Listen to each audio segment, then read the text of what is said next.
Police वाले क्यों आत्महत्या कर रहे हैं, इस वीडियो में वो देखेंगे।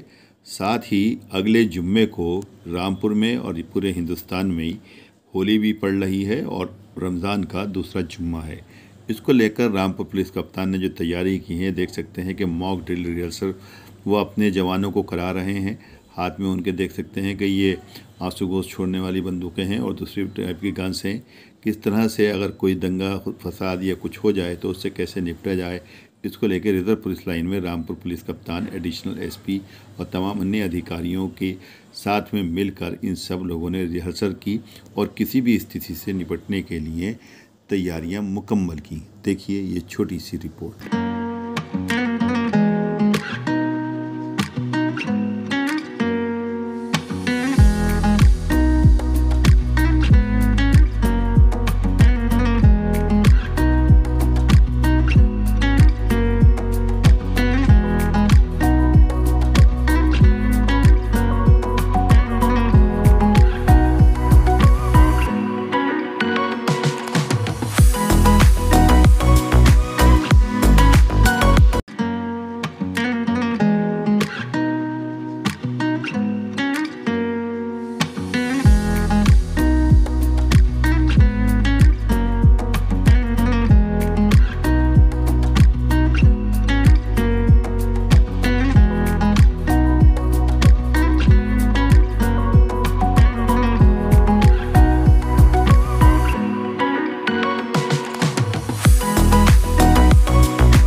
आत्महत्या से संबंधित दोस्तों ये खबर है। खबर शुरू करने से पहले आपको ये बता दें कि इस प्रकार का कोई भी कदम उठाने से पहले कोई आपके संपर्क में है या कोई ऐसा आपको मालूम होता है तो उसको मशवरा दें कि आपकी मदद हर समय उपलब्ध है, उसके नंबर मौजूद हैं। लोगों से मिले, अपनी बात बता। हो सकता है कि दूसरे के साथ बात करने से, अपनी बात शेयर करने से आपका तनाव कम हो और आप वो कदम नहीं उठाएं जो आप उठाने जा रहे हैं। दोस्तों, मैं आरिफ खान एक बार फिर क्राइम एक्सपर्ट न्यूज़ रूम से आपके सामने नए मुद्दों और ताज़ा खबरों के साथ।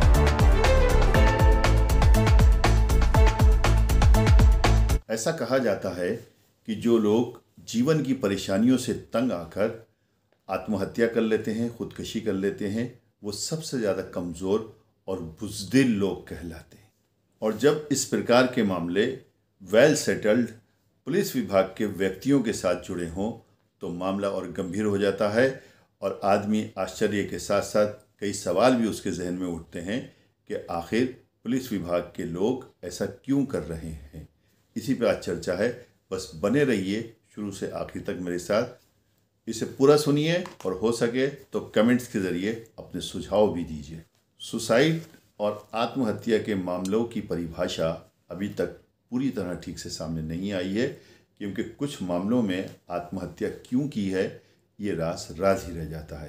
अगर कोई सुसाइड नोट मिलता है तो उसे तो पता चलता है कि आत्महत्या का कारण क्या है, लेकिन अधिकतर मामले ऐसे होते हैं जहां कोई सुसाइड नोट नहीं होता, सिर्फ अंदाज़ा लगाया जा सकता है कि ये हुआ था, ये कारण थे, ये वो कारण थे, लेकिन इसका कोई परिभाषा अभी तक ठीक से सामने नहीं दी गई। पहले जब आत्महत्याओं के किस्से हमारे सामने आया करते थे उसमें टीनेजर कपल्स, नौजवान लड़के लड़कियाँ, इस प्रकार के लोग होते थे कि प्रेम प्रसंग में नाकाम हुए तो उन्होंने आत्महत्या कर ली, या कोई ऐसे बच्चे, भावुक किस्म के बच्चे जिनके नंबर कम आए या कोई डांट फटकार के कारण उन्होंने आत्महत्या कर ली।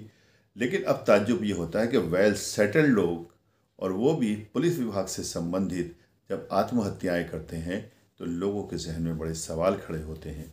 आपको याद होगा कि 4 और 5 तारीख को रामपुर और मुरादाबाद में 2 पुलिस विभाग के लोगों ने अपनी जीवन लीला अपने हाथों से समाप्त करी।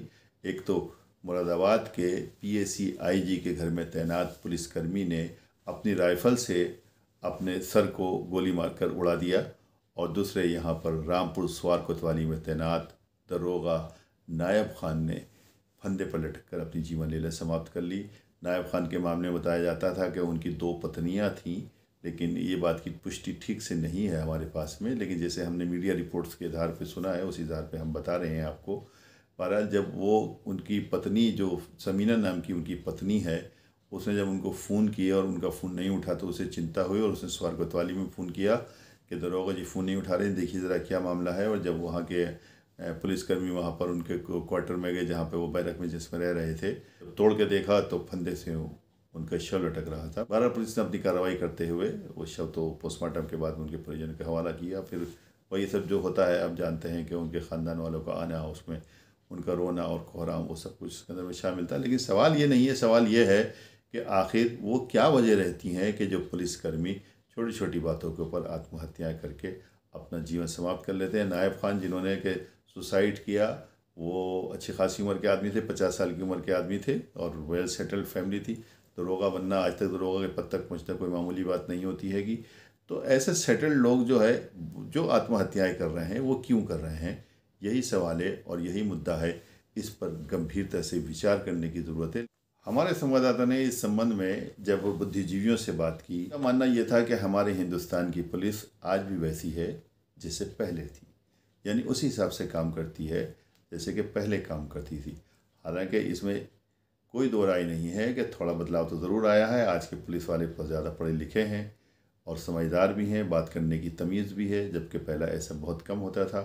लेकिन उसके बावजूद भी ये किस्से होते हैं। तो इसमें उनका कहना यह है कि एक तो ये देखिए, नौकरी तनाव की है और ऊपर से ये होता है कि जो अफसरों के अंडर में काम करते हैं, जिनके मातहती में रहते हैं, उनके वहाँ से भी तनाव मिलता है। और बहुत सी बातें ऐसी होती हैं कि जो घरेलू फैमिली के साथ में जुड़ी होती हैं, जिससे कि वो लोग डिप्रेशन में चले जाते हैं। और जब डिप्रेशन में आदमी चला जाता है तो उस वक्त वो क्या करता है, ये उसको ख़ुद को भी नहीं मालूम होता। इसलिए लोगों का कहना यह है कि जो पुलिस विभाग में कार्यरत कर्मचारी हैं, उनको ज़्यादा से ज़्यादा फ्री रखा जाए, उनके दिमागों के ऊपर कोई ऐसा बोझ नहीं डाला जाए जिससे कि वो इस प्रकार की हरकतें करें।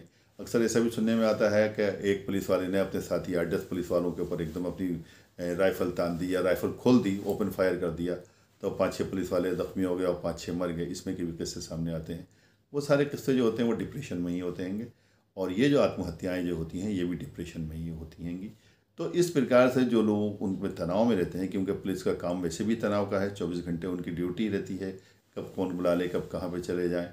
तो उन लोगों के साथ में उनके अफसरों को और अन्य लोगों को, नेताओं को, इन सब को बहुत प्यार मोहब्बत से रहना चाहिए और उनको इतने फ्री माइंड रखना चाहिए कि उनके दिमाग में कभी कोई इस प्रकार का किस्सा ही ना आए, इस प्रकार का विचार ही ना आए। लोगों का ये भी कहना है कि भ्रष्टाचार के चलते पुलिसकर्मी बहुत से लोगों के साथ में ऐसा अन्याय भी कर जाते हैं जो उन्हें नहीं करना चाहिए। यानी किसी काम के लिए किसी उसमें उन्होंने पैसे मांगे और कोई नहीं दे सका तो उसके खिलाफ झूठा केस बना देंगे या उसको झूठा फंसा देंगे। तो ऐसे लोग जो फंस जाते हैं अंदर, तो वो तो बेचारे बेकसूर हैं और जब चले गए तो कमज़ोर हैं, चले गए अंदर, लेकिन उनकी बद्दुआएँ आहें, उनके घर वालों की, परिवार वालों की बद्दुआएँ आहें ज़रूर उनका पीछा करती हैं और वो भी एक न एक दिन असर दिखाती हैं। अगर आप भारतीय सभ्यता को मानते हैं तो ऐसा कुछ न कुछ तो होता ही है। तो आज की डेट में जबकि सरकार ने इतनी तनख्वाहें कर दी हैं, एक चपरासी को भी 40-50 हज़ार रुपये मिलते हैं, पुलिसकर्मियों को कम से कम 60-65 हज़ार रुपये मिलते हैं। कुल मिलाने के बाद में यह है कि इस वक्त जितनी उसको तनख्वाह मिलती है, अगर वो भ्रष्टाचार नहीं करना चाहे तब भी उसका अपना जीवन यापन हो सकता है। तो अधिकतर लोगों को यही चाहिए कि लोगों के काम बिना पैसे लिए करें, ज़बरदस्ती पैसे ना लें, हंसमुख रहें, हंसते हंसाते रहें, लोगों से मिलते जुलते रहें। हाँ, क्रिमिनलों के ख़िलाफ़ उनका जो एक्शन है वो वैसे ही होना चाहिए जैसे कि एक पुलिसकर्मी का होता है, लेकिन आम जनता के साथ में पुलिसकर्मियों का व्यवहार ऐसा हो कि आम जनता को लगे कि पुलिस उनकी दोस्त है। और आजकल ऐसा होता भी है।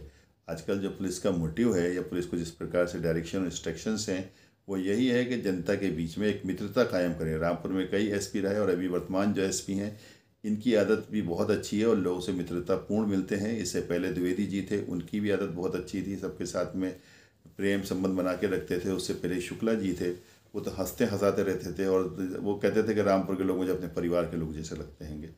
तो इस प्रकार के जब पुलिस अधिकारी यहाँ पर रहेंगे और पुलिस अधिकारियों की जब सोच रहेगी तो उनके जो अधीनस्थ हैं उनकी भी सोच उसी प्रकार की रहेगी। तो जो उनके दिमाग में टेंशन्स, जो हेजिटेशंस और जो तनाव चलता रहता है उससे मुक्त रहेंगे। तो हम समझते हैं इस प्रकार की घटनाओं में भी कमी आई। वीडियो अगर पसंद आई हो तो लाइक कीजिए, शेयर कीजिए, चैनल को सब्सक्राइब कीजिए और बेल आइकन ज़रूर दबाइए ताकि डायरेक्ट नोटिफिकेशंस आपको मिलते रहें।